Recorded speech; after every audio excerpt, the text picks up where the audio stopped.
This is the Olympus XA1, which is a point-and-shoot camera that I really like and I really enjoy to shoot with. It's because of how simple and fun and easy it is.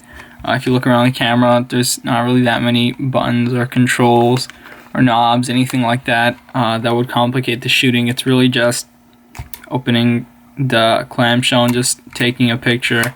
It's really that simple. You don't have to worry about the exposure or the focus or anything like that. And I think it's a really good camera for beginners or someone who's into street photography and they don't want to miss a single moment. They just want the picture taken as soon as they press the shutter button or as soon as they pull out their camera without having to worry about focusing or anything like that. And this camera is, I guess, most similar to the XA2, which is another camera in the Olympus XA series. But this camera has like a little more controls. It has like the focus zones and it has the self timer and a few other things. But the main highlight or the main feature of this camera is just the simplicity and how easy it is to use compared to other point and shoot cameras or compared to other cameras in the XA line by Olympus. So for this camera, I'm going to go over like the entire camera and all its functions, and then my thoughts of my overall thoughts about this camera and who I think should use this camera. So I'll start from the front, then the top, back, bottom, and then I'll just continue from there. So for the front of the camera, it's pretty simple and plain. There's no buttons or controls, anything like that. The XA2, it has the focus zones right there, but this just doesn't have anything. There's just some branding, Olympus XA1, and then A9M electronic flash. But there's nothing really there. There's this little grip right here, and then there's one on the back side so that you can grab it and then open this, which reveals the lens and the meter and all that. So up here is the viewfinder, which is pretty bright, pretty big. I think it has like 0.9, something like that, magnification, which is pretty good. It's not too hard to compose your shots with it. And then we have the selenium cell meter, and then we have the lens, which is a f4 20 or 35 millimeter lens, which is pretty good, I guess, for what it is. It's a point and shoot camera, and it's a really simple point and shoot camera at that. So it's kind of expected or justified that f4 is what you're gonna get. And then down here at the bottom is where you have your little flash control.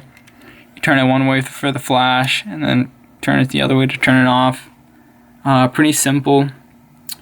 The meter is a special kind of meter, I guess. You don't really see it in that many cameras, and it's a selenium cell meter, so like over time it loses its life, and then it just dies out. So I try to keep the front clamshell closed as much as I can, because I just kind of want to like preserve it or like prolong the life. So whenever I'm putting it in storage, it's like sitting in my desk or whatever, or if I'm out taking pictures, but not at that exact moment. I try to keep it closed, and when I'm ready to take a picture, or if I see something interesting, then pop it open. It's not really that hard. It clicks to tell you when it's closed, and then it clicks to tell you when it's open all the way, so I can't really just move it with my finger. You actually kind of have to push it down and then pull it to open it and close it, which is pretty nice because it gives like a little tactile bump. And then this is the A9M flash. It's pretty simple, just like the branding. No controls here, like how there are on the A11 flash. Right here it shows you like the ASA or the ISO, which controls like the strength of the flash, so that's not on here. This flash is like they made it specifically for the XA1, so it kind of complements it, and the design also kind of they go hand in hand because it's really simple. It's like the XA1 of flashes basically. There's only one button on it, which is this off, but I'll get to that. It takes a AA battery right here. Here's some information. It says at 400 ISO it's going to be 15 feet, and then 100 ISO it's going to be 7.5 feet. It takes a AA battery. But this is kind of tough to get out with your finger. You would need something to like wedge in there or something like that. I kind of messed up my finger once doing that. So when you turn on the flash, you just turn that little knob one way. There's like a little arrow that tells you that the flash is going to turn on, and then you can hear the flash charging up, and then this light right here turns orange to let you know that the flash is going to go. So the light's on, press the shutter button, it's going to take a picture. Pretty simple. And to turn the flash off, there's two ways to do it. You can either use the little flash control, turn it the other way, right? This is to turn it on, this is to turn it off, and now it's not orange anymore with that indicator light. Or there's this little off switch right here. It's only an off switch, not an on switch. You flip it a little bit, and then it turns off. But you can't turn it on, right? If you turn it the other way, the flash will turn on, but when you let go, then it goes back to its original position. So it's like spring-loaded so that you can't turn it on, just off, which is alright, I guess, because if you have the flash on and then you have the clamshell closed, you can just flip it off. You don't have to open up the camera or anything like that, which is nice, I guess, but I wish it was an on switch too. That would be cool.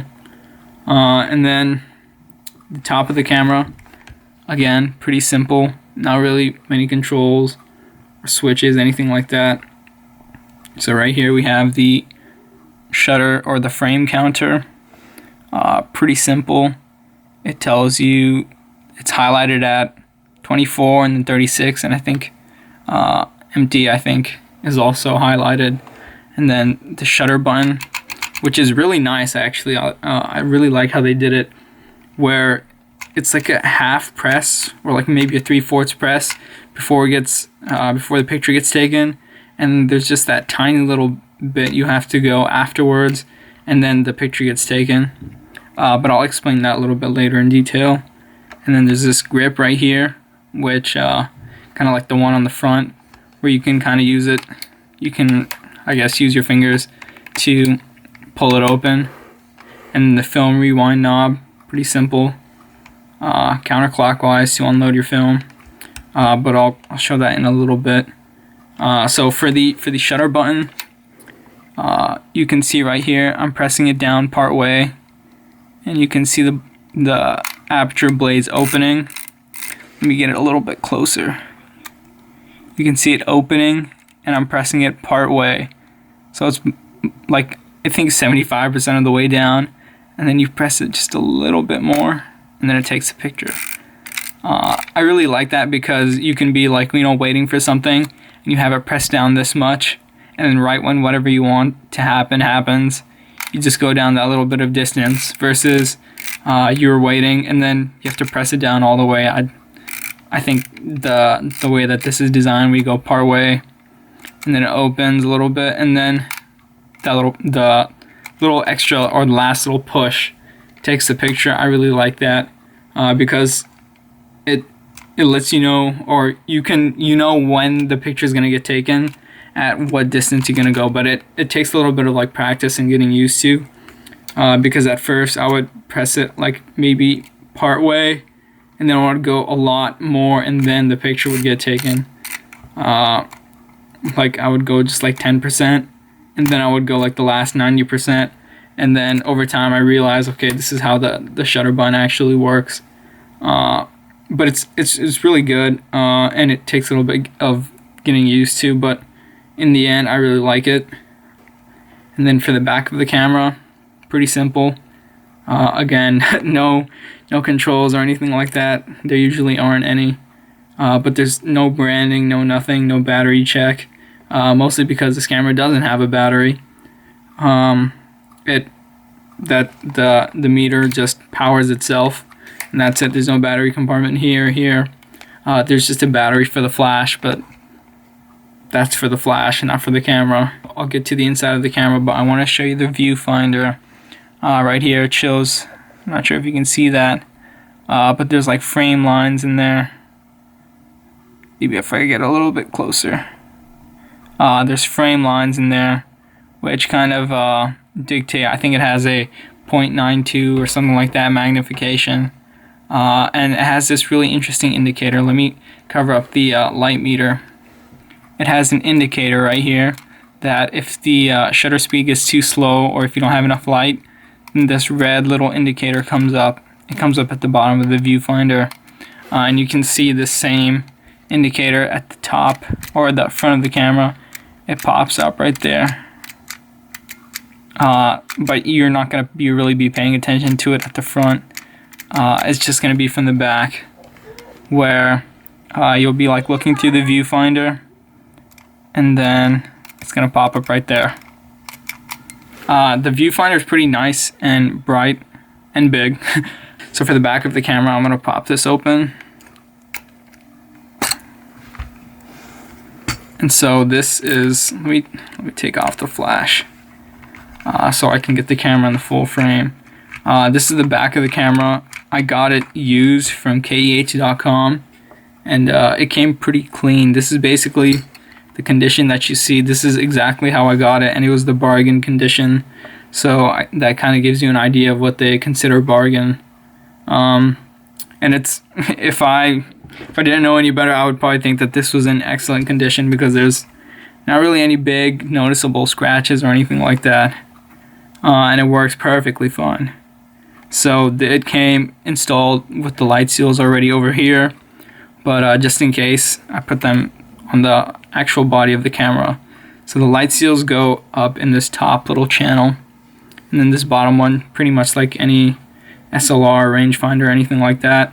And then you can put it right here, over here, and then some people choose to put it right here, which makes contact with this side, but I don't really think that's necessary because the flash ends up going right there. So I mean, it's up to you. Loading the film in here, it's kind of challenging. A lot of other cameras are easier to load film compared to this, but that's because this little thing kind of spins on its own. But I'll kind of demonstrate that in a second when I load the film. And right here we can see, I'm going to shoot the shutter off for you. It goes a little part way, and that last little bit is where the picture gets taken. So again, part way, and then the picture gets taken, and it gives like a little nice little click at the end. Part way, and then the shutter goes off. So to load the film, pretty standard, just like any point and shoot camera, I guess. You would bring up the rewind knob and load the film in. I kind of load my film in a special way. I don't know if people will find this a improper method or whatever, I don't really know, but it works for me, so that's the way I do it. First, you pull the film across, just like how you would on any camera, I guess, and I stick it into that little slot. Right, there's a bunch of these little slots, and then it has like a little tooth on it so that it grabs onto the film. So I stick it in there. Stick it in good so that you can see it come out the other side of the little slot.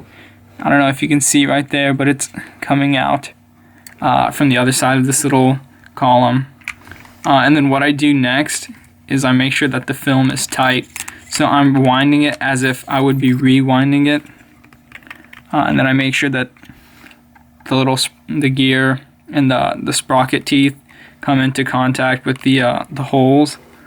And then this is where I would start loading the film. What I do is I hold this film down and then I start winding it. Oh, let me take a shot with this. I hold it down onto the teeth, and then you start winding. Oh man, it's kind of hard to do this upside down, because if you don't, then this will start slipping, which is kind of annoying. It starts slipping if you don't load it properly, so you might close the back of the camera and then realize that the teeth are just slipping on the film. So I kind of just put pressure on it, and so when the film gets engaged into the wheel, into like the take up, then that's when I know that I don't need to put pressure on it anymore. And then I just close the back of the camera, and it's good to go. So when you start winding it, then you'll know that it's actually going, because this will be spinning, which indicates that the film is going forward. Yeah, and so now I'm going to go to the bottom of the camera. Again, third time. Pretty simple and pretty straightforward. Not many controls, anything like that. Right here we have the ISO or the ASA control. This camera is kind of unique because it only has 400 and 100, which is alright for me because I shoot 400. I just loaded in some Fuji Superior 400. And the control is nice because when you take it off the setting, it kind of free floats. You can just like move it, but when you put it onto the setting, it clicks in and it stays there, which is nice, right? See, I can't move it that easily. What I did when I first got this camera was I just put a piece of Scotch tape, just because I was scared that it would just change on its own. But then I kind of realized that it's pretty much in there when you click it into the setting, and it doesn't move around that easily, which is nice. And then here's the film rewind button. You press it in. Right now it's sticking out a little bit, but then you press it in and then it stays in. And then this is when you would use the film rewind knob, lift up this little thing, and then you can use this tiny little wheel and then start rewinding it, and you can hear the film going back. And then this final little part, I can't really pull it back. This is when I know it's at that very last stage. It's on like frame 0, and then when I pull it, then it's out of that little column right here. So when I open it, it should be right about here. Yep, so it's right there. And this is how much I usually unwind my film, because I hate breaking them open and pulling out the film when I develop it. I just leave it this much and then I pull them out when I'm developing it. It's just easier that way for me. But one thing I wanted to point out, I'm not sure if this is a common problem with the XA1 or just with my model, but this little latch right here, which grabs onto this, there's a latch right here. And so this one has a problem because I just opened up the camera, so I know that it's going to have the problem. It doesn't grab on properly, and so you have to reset it every time. I don't know if it's a bad spring or something, but when I close the camera right now, and then if I maybe bang it around or something like that, then the back might open, which has happened a few times in the past before, where I load in a new roll, and I'll be on shot 1 or 2 or 3, and then the back will just suddenly pop open, and I would freak out because I don't want those first few shots to get ruined. And it has happened before, and it was kind of like a waste. So I know this problem is going to be here, where this little thing, it gets like jammed in the top or something. So all you need to do is just press it down, right? This is like the faulty position, and then you have to like kind of push it out, and this is the original position where it's supposed to be, so that the teeth can kind of grab onto each other, or so that they can latch onto each other. And this problem, you can tell that it's there because this little metal piece will get stuck in the top, right? It's flush with that top part, but it's not supposed to be. It's supposed to be sticking out a little bit. Let me show you again. It goes up, and then it just gets stuck up there, which is not supposed to happen. It's supposed to be down a little bit like that. Otherwise, it only grabs onto like the first time, like little bit of the tooth, and doesn't grab on all the way. Yeah, so that was loading the film and all that. And then finally, my overview of the camera, I guess, or my final thoughts of the camera. Let me just reattach the flash. This is a good camera for beginners, or for someone who wants to do really quick street photography. If you maybe have gone out on the streets and you're taking pictures, and you get frustrated that, I can't get my camera ready fast enough, or I'm missing key moments because I have to focus up my camera, or I have to turn on my camera, something like that, then maybe this is the camera for you, because it's just open and shoot. It's that simple. You don't have to mess around with the exposure. You don't have to mess around with the focus, because this is a fixed focus lens. And so that's really nice, where you don't have to kind of mess around with the camera to take a picture. You just take the picture. That's it.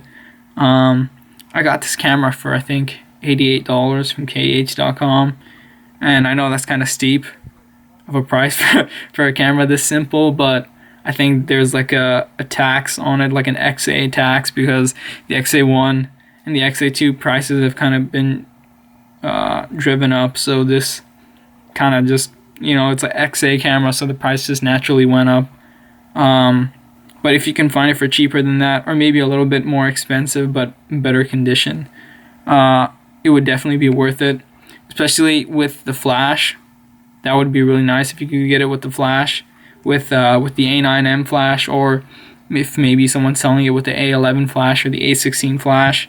That would be better. I would recommend the A11 because it's just, I think, there's more control over it. You can choose ISO and all that. And it has a little bit better build quality. This one kind of feels like cheap and hollow. But overall, I would recommend this camera to someone, who might be getting into film photography, or someone who's doing like this street photography that they just want to take pictures with. They don't want to fiddle around with the camera. And yeah, that's about it. Those are my thoughts on the camera. I kind of just wish I had a faster lens, but it is what it is. It's like a 40-year-old camera, something like that. So I'm not really complaining too much. And I wish there was like a different meter, because I'm kind of scared that one day this thing is just going to die on me, and I'll be sitting here with a camera that doesn't work just because the meter died after being open for too long. Yeah, I think those are my only like grievances with it, and maybe that inside little latch, but I'm not really sure if that's even a problem with like all XAs, or maybe some XAs. It might just be with mine. It might be a bad spring or something like that. That's about it for this camera. Those are basically the pros and cons overview and how to load the film. If you have any suggestions on, or additional information, I guess. I know I skipped out on the shutter speed of the camera. I think it's 1/30th to 1/250th, but I don't really know too much about that. I just know that it sounds pretty much the same all the time, because I never shoot this camera without the flash, except for like when I'm outdoors, but I rarely take this camera outdoors. I have a rangefinder and I have an SLR for that. This is kind of just for indoor or home pictures, where with the cat, or like with with the niece just running around, and I just want to get a quick picture. I don't have to worry about focusing or anything like that, because those moments usually tend to pass by really quickly. And this camera, it just captures those moments, because it's, once again, simple operation. You just open this and shoot. You kind of don't even have to think about the exposure or focus or anything like that. Just the composing the picture, and that's it. So thank you for watching, and have a nice day.